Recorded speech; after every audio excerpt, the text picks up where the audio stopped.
विश्व प्रसिद्ध श्री महाकालेश्वर मंदिर में भस्म आरती के नाम पर लाखों रुपए की हेराफेरी सामने आई है। घटना में पुलिस ने मंदिर के 2 कर्मचारियों को हिरासत में लेकर जांच शुरू कर दी है।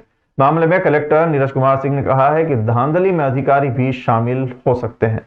महाकाल मंदिर की भस्म आरती, जल अर्पित और अनुष्ठान के नाम पर राशि लेने के लंबे समय से आरोप लग रहे हैं।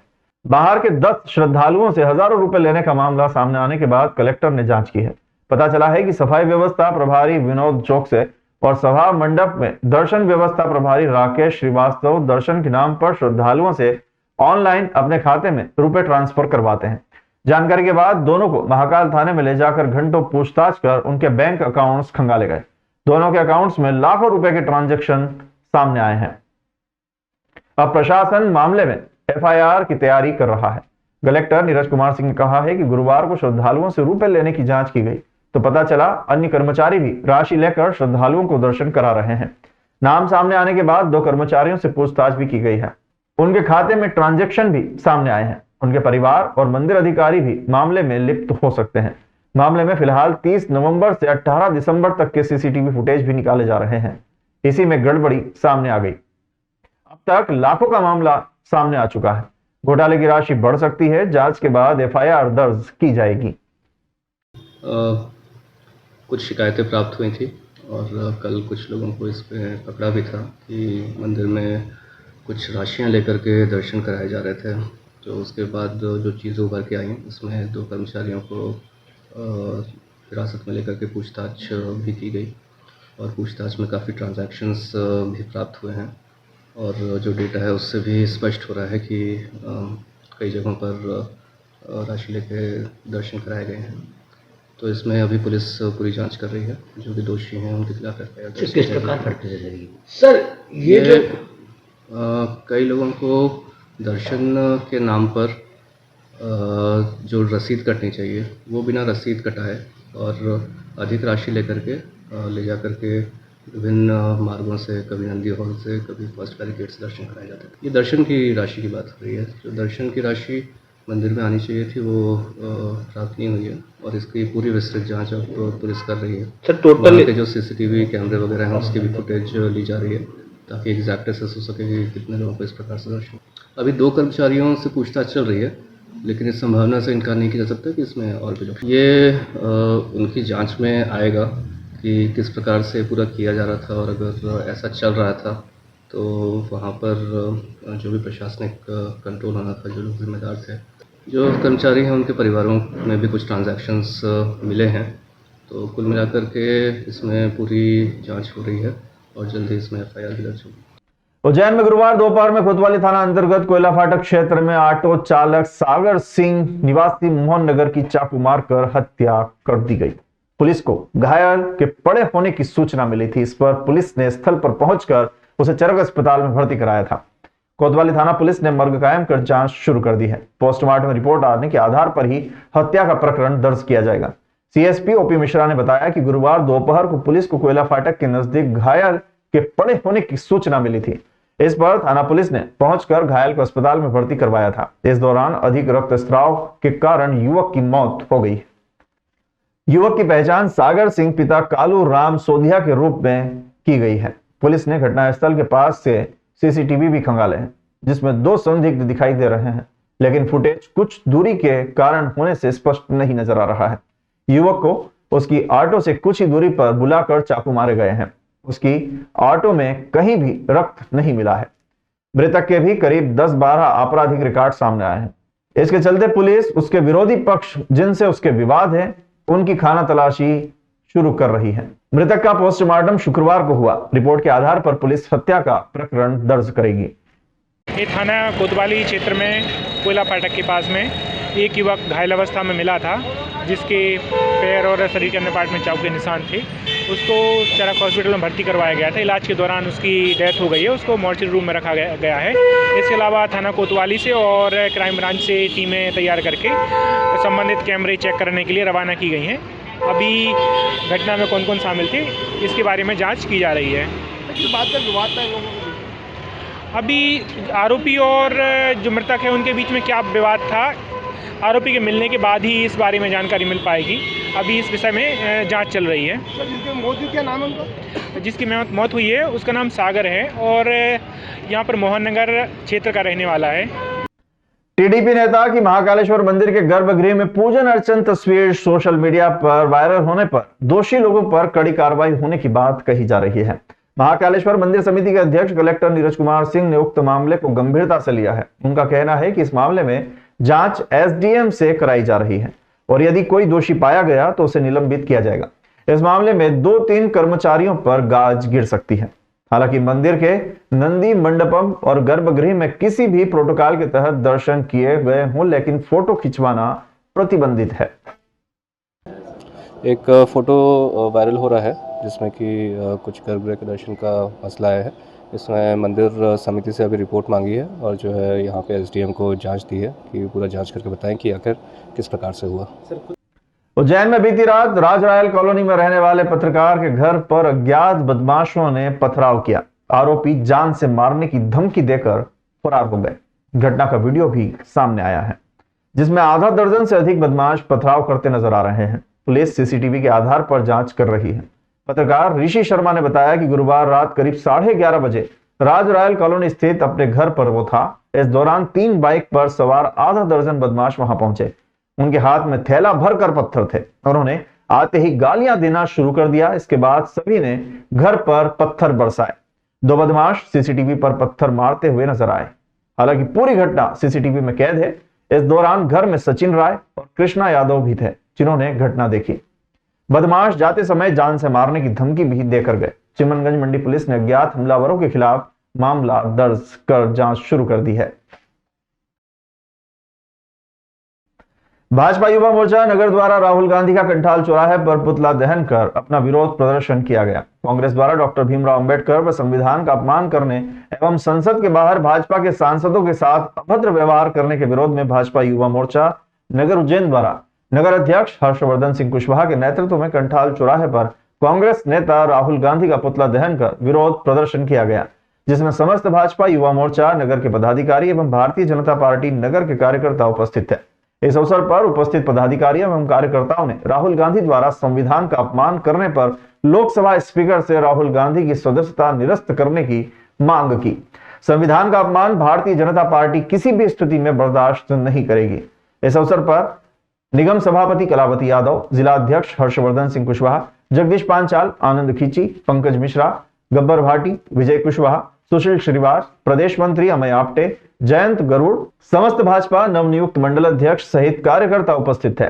संचालन सुशील वाडिया ने किया। आभार श्रीपाल रजावत ने माना। जानकारी मीडिया प्रभारी दिनेश जाटवा ने दी।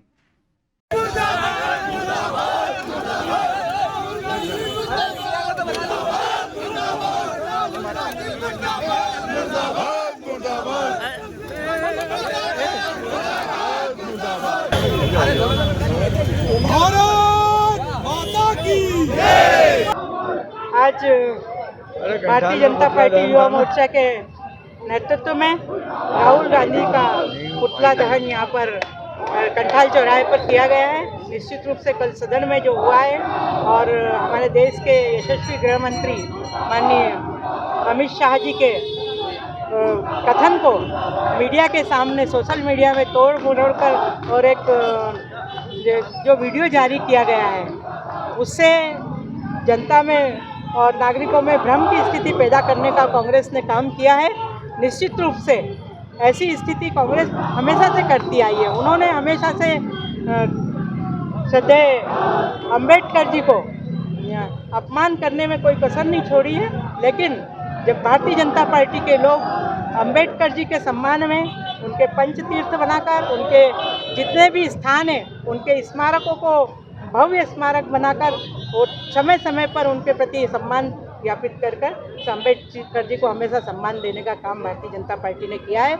लेकिन कल सदन में ऐसी ओछी मानसिकता के साथ में गृह मंत्री जी की कथन को तोड़ मरोड़ कर जनता के सामने पेश किया है। उस भ्रम को दूर करने के लिए भारतीय जनता पार्टी युवा मोर्चा मैदान में है। उन्होंने राहुल गांधी का पुतला दहन किया है और साथ ही साथ इस तरह की शपथ भी की है कि श्रद्धेय अंबेडकर जी का अपमान भारतीय जनता पार्टी कतई सहन नहीं करेगी। धन्यवाद। उज्जैन में महापौर मुकेश टिटवाल ने जोन क्रमांक 2 में आयोजित महापौर चौपाल में नागरिकों की समस्याओं का त्वरित निराकरण करने का आश्वासन दिया। उन्होंने कहा कि नागरिकों की समस्याओं का समाधान निकाला जाएगा और उनकी शिकायतों का तत्काल निराकरण भी किया जाएगा।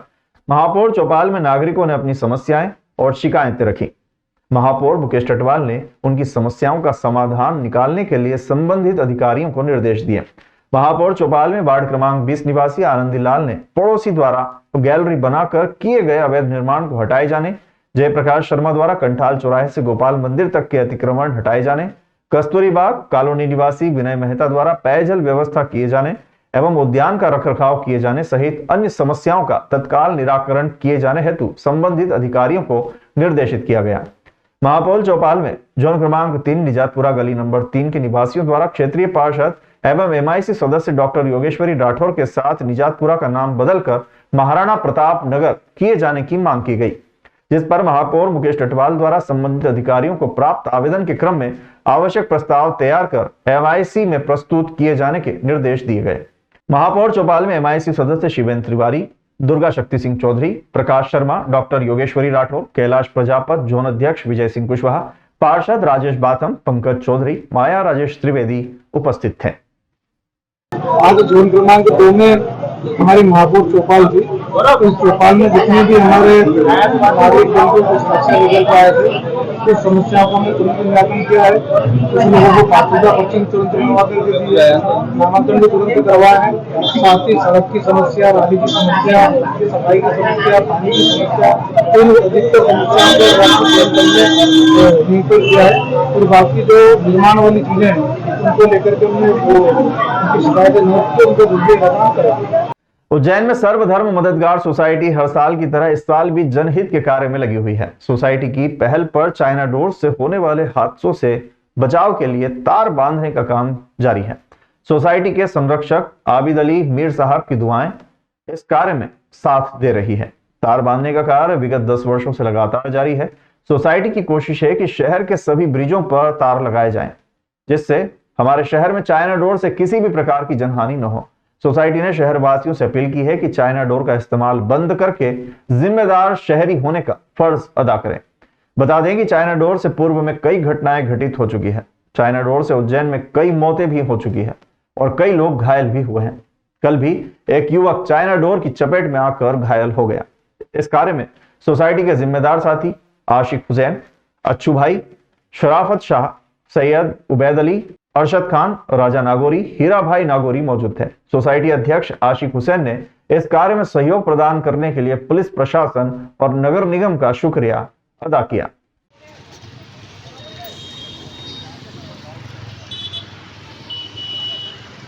ये तार बांधने का विगत कई वर्षों से हरी फाटक ब्रिज और पाटीदार ब्रिज पर चाइना डोर से बचाव के लिए ये तार बांधने का काम चालू है। इसको करने का मकसद चाइना डोर से जो हादसे हो जाते हैं उससे बचाव करना है। कई हादसे हम देख चुके हैं। पिछली बार हमने देखा पाटीदार ब्रिज के ऊपर नेहा आइना हमारे शहर की होनहार बच्ची थी, चाइना डोर की चपेट में आने से एक्सपायर हो गई। हमारी ये कोशिश है इस तरह से कोई हादसे आगे ना हो, इसलिए चाइना डोर के बचाव के लिए तार बांधे जा रहे हैं। चाइना डोर जब पतंग उड़ती है और आगे जब पतंग कट जाती है तो डोर नीचे गिरती है। नीचे गिरने की वजह से डोर लोगों के गलों में आती है, हाथ पैरों पे आती है, वो कट जाते हैं। तो उससे बचाव के लिए हम ये तार बांधते हैं पोल के ऊपर, ताकि पोल के ऊपर जो तार बंधे हैं उसके ऊपर से डोर निकल जाए। डोर नीचे नहीं गिरेगी तो कोई हादसा नहीं होगा। किसके द्वारा किया जाता है ये सर्वधर्म मददगार सोसाइटी बेगमबाग कॉलोनी उज्जैन की जानिब से किया जाता है। हमारे संरक्षक आबिद अली मीर साहब के संरक्षण में ये काम किया जाता है और हमारी टीम के लोग यहाँ मौजूद रहते हैं। इसमें पुलिस प्रशासन का हमें सहयोग मिलता है, नगर निगम का हमें सहयोग मिलता है। सभी लोग हम साथ में रहकर काम करते हैं।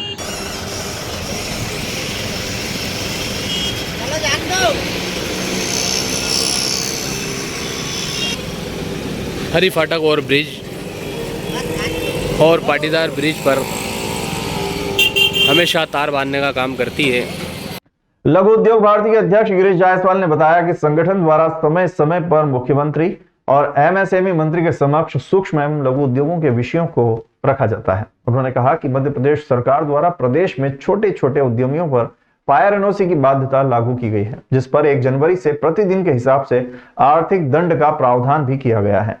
लघु उद्योग भारती ने 4 प्रमुख मांगे मुख्यमंत्री से रखी है, जिसमें फायर एनओसी की बाध्यता समाप्त करना, निगम द्वारा लिए जा रहे प्रॉपर्टी टैक्स को खत्म करना, मजदूरों की सुरक्षा जैसे विषयों पर चर्चा कर ज्ञापन में इन मांगों को लेकर मुख्यमंत्री से जल्द निराकरण करने की मांग की गई है। प्रदेश में एक साथ ये ज्ञापन देकर विनम्रता पूर्वक मांग की गई है कि अगर ये मांगे जल्द नहीं मानी गई तो आने वाले समय में लघु उद्योग भारती के बैनर तले भोपाल में पूरा प्रदेश एकत्रित होकर धरना प्रदर्शन करेगा। इस अवसर पर निम्न उद्यमी बंधु एवं उद्योग लघु भारती के सदस्य उपस्थित थे, जिनमें नेमीचंद जैन, उल्हास वैद्य, राजेश गर्ग, संजय ज्ञानी, फजल कोठारी, जितेंद्र राठी, अभिषेक जैन, मनीष पटेल, धर्मेश जैन, प्रदीप जैन, ब्रिजेश शिवहरे, अखिलेश नागर, गौरव चौहान, दिलीप रोहरा, जितेंद्र भाटी, जैरी जैस्टिन, राधेश्याम गुप्ता, अजय जैन, धर्मेश शर्मा, सुयश सुराणा, योगेंद्र पाटिल, भरत चंदन, मनीष गुप्ता, रवि ओझा, अंकित गादिया, निमेश वाधवानी, वासु सिसोदिया, जितेंद्र जैन आदि उपस्थित थे। धारा 105 और 106 ये 2 ऐसी धाराएं हैं जिसमें आकस्मिक दुर्घटनाएं आप लोगों को मालूम होगा कि कई बार काम करते हुए फैक्ट्रियों में हो जाती हैं, जिस पे 105 का प्रावधान था। माननीय मुख्यमंत्री जी ने देवास के कार्यक्रम में 106 को स्वीकार करा था कि हम 106 का इसमें प्रावधान करेंगे, पर अभी तक इम्प्लीमेंट नहीं हुआ। दूसरा एक ज्वलंत विषय इन दिनों अभी आया है, छोटे छोटे उद्यम है। उज्जैन जैसे शहर में तो बहुत छोटे छोटे उद्योगपति हैं, 2-2, 4-4 लूम के कारखाने चल रहे हैं, उन पर भी फायर एनओसी की बाध्यता लागू की गई है। उसको भी हमने स्वीकार करा, ये कहते हुए कि उसमें हमारे कुछ सुझाव है उनको ले लिया जाए। बावजूद उसके उन्होंने 1 जनवरी से उस पर पेनल्टी का क्लॉज भी लगा दिया है। तो आज ये भी मांग हमने करी है कि पहले उद्यमियों के फायर एनओसी के संबंध में सुझाव लिए जाए और तब तक पेनल्टी के क्लॉज को रोका जाए। तीसरी हमारी मांग थी संवर्धन बोर्ड की एक बैठक जो प्रति माह कलेक्टर साहब को लेना चाहिए, जिसमें उद्योग से जुड़ी हुई समस्याओं पर चर्चा की जाती है, प्रदेश में हुए निर्णयों को इम्प्लीमेंट किया जाता है, वो भी भिन्न भिन्न स्थानों पर नहीं हो रही है।